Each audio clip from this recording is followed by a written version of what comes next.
E-commerce has completely changed for 7 and 8 figure brands. The old strategies that worked 12 months ago are completely dying. After scaling multiple brands to 8 figures, including a company of my own, I've seen directly firsthand working with companies. I'm going to give you the exact blueprint and strategy for how to scale your brand to 8 figures in 2025. I've been growing businesses on Shopify for over 12 years now, including a former business that I co-founded that we grew to 25 million. So I've seen firsthand what works and what doesn't. And the old way of doing things is not the same as the new way. So the old way, we were very blessed with just how easy mode it was back in the day with ads. You could do very hyper pinpoint targeting, get the exact customer profile, upload these into Facebook, and just get very tight precision into your targeting. The new landscape is completely different. And so I'm going to walk you through some of those strategies today of the new method in 2025, which includes custom landing pages and whitelisting to have a complete funnel end to end. Let's get started. All right, so let's jump in and look at some specifics. What you see here in this ad account is the exact same ad run from whitelisting with the influencers page and directly from the brand page. And again, this is the exact same creative, exact same content, exact same copy. Everything is the exact same, and it's also run on the same time period, except for one, we have whitelisting, other we have directly from the brand page. And just look at these performance differences. So we're starting at 5.32 return on ad spend versus 4.13. And look at this, guys. This is what I really want to highlight, the click-through rate, 2.43%. versus less than 1%. So if you're not aware, click-through rate's a really good engagement indicator of how sticky and engaging your content is. So if people are clicking on your ad and ultimately coming to the website, that's what we want to occur in this piece of the funnel. And that's showing us that we're getting significantly higher levels of that type of click-through rate versus coming directly from the brand page. Same thing with the cost per click. And so again, as I mentioned in the beginning, we're in a different age. Things in 2025 are not the same as previously. So we're seeing a continuous distrust in media, distrust in corporations. And we're in this new age of the age of influencers where people want to go directly to a person and have that human to human interaction. So after running some of these tests and beginning to see the performance differences, we decided, okay, it's time to go and scale this hard. And so what we did is start doing other content like this directly from whitelisting. We've run tons of these ads in total. So we've spent over $342,000, and all this whitelisting has produced over $1.2 million for this brand. And the beauty of this strategy is it's a win-win-win.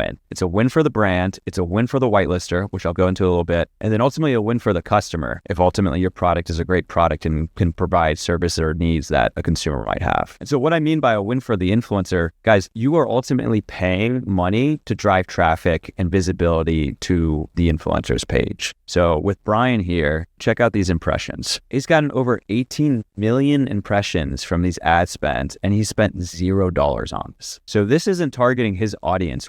The brand behind this is paying for all this ad spend. He's accruing all this benefit to his page. He's reached 4.4 million unique accounts. Do you think he'd be able to get that visibility just posting on his own and with organic content? Of course not. So we're able to get better performance, better ROI, thus scale more in our ad spend. The influencer is ultimately able to get free traffic and visibility to their page. Like, how much of those impressions and reach do you think turned into followers or new people engaging with his content, new subscribers? Like, absolutely. And then ultimately a win for the customer because we're able to do more at a larger scale. So this is just a really simple tactic that you can get into and involved with for scaling out your exposure, for getting more visibility, and again, getting that win-win-win across the board. Okay, so we've talked about whitelisting, and frankly, this alone is an awesome spot to start with. So this alone can help you scale your brand from 6-7 figures to 8 figures plus. I mean, we've done that with many brands and seen it firsthand, just the difference in performance. And while this is a great strategy, this is just the beginning step to a lot more larger strategy that you can do in the full funnel framework. Beyond that, what else can you do? Again, it's about consistency from end to end and having more of an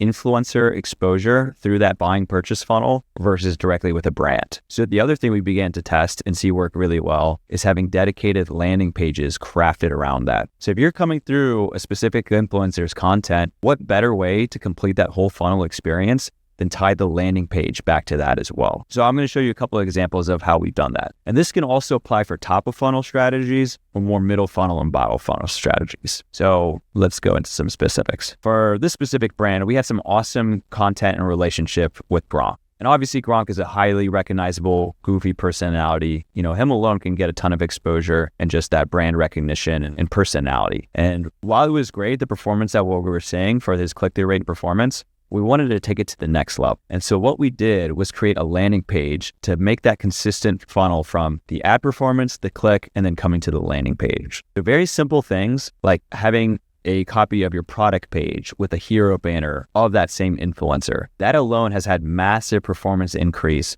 for just having the same rest of the page. Nothing else on this is different. The only thing different is just this hero image right here. So that would be more middle funnel, bottom funnel tactics to have a consistency from the white label influencer through the landing page. And you can do this in a very simple format of just duplicating your PDP, creating a variation where you just have a simple banner included. That's going to be the lower hanging fruit, probably the simpler option. Where this gets more exciting and more top of funnel strategies when you're still trying to get more exposure and people aren't aware of your product is do education through what we call as Listicles. So for this brand, again, they had an awesome experience working directly with Joe Rogan. And this wasn't even planned. This was just from having a great product and Joe reviewing it. And we were seeing really great performance on those type of creatives. So those creatives were getting tons of really positive metrics and overall good indicators on what we wanted to see. But what we wanted to do is take it to a next level and do more of a listicle style. And so for this landing page, it was a custom page that we built out. Again, not trying to come off as too salesy and just leveraging that influence and that endorsement from Joe into people who already recognize his name, his face, his credibility. So leveraging credibility at the end of the day. And so this landing page, you'll notice it's talking more about just working out and different things that Joe likes to do. And oh, by the way, here are products that can help you do that. And so you'll also notice that this isn't even 100% specific on the product itself. So in this case, we even have products that aren't even in our brand, things that we aren't even offering, because we don't want this to come off as a sales pitch. You want this to come off as very authentic, just describing out different types of workouts that Joe has endorsed and that he performs. And so you can come off less salesy and more informational, more educational. So in this case, we have product, non-product, product, non-product, non-product. So 2 out of the 5 exercises that are highlighted in this landing page are not even about the brand. And so that's what I'm talking about being a little bit more subtle in your positioning, not going for the hard sell right away, leveraging endorsements through credibility and building that trust. This is a really great way for top of funnel. And oh, by the way, we sell these products too that you can get to help you do these same workouts that Joe is endorsing. And so look, I know what you might be thinking, hey Jay, that's great. I don't have the exposure from Joe Rogan or Gronk. Obviously, these are 2 very influential figures that are highly recognized. I don't have that exposure. That's not a problem. These strategies still work even on much smaller micro influencers. Let me show you another example of this creative performance that we're seeing with Dr. Dave. And he has a very small audience. We're talking 444 followers on Facebook and less than 10,000 followers, so 5,000 followers on Instagram. So by no means a Joe Rogan or Gronk level of influencer, but we're still seeing really great performance with these type of ads. So as far as click-through rates, cost per click, average order value, total purchases, the engagement, it's still significantly better every single time we run this level of whitelist testing, going directly through the influencer's page, even if they're a micro influencer versus going directly from the brand page. And ultimately at the end of the day, especially if you're trying to grow from 6 to 7 figures to 8 figure plus, you're going to be engaging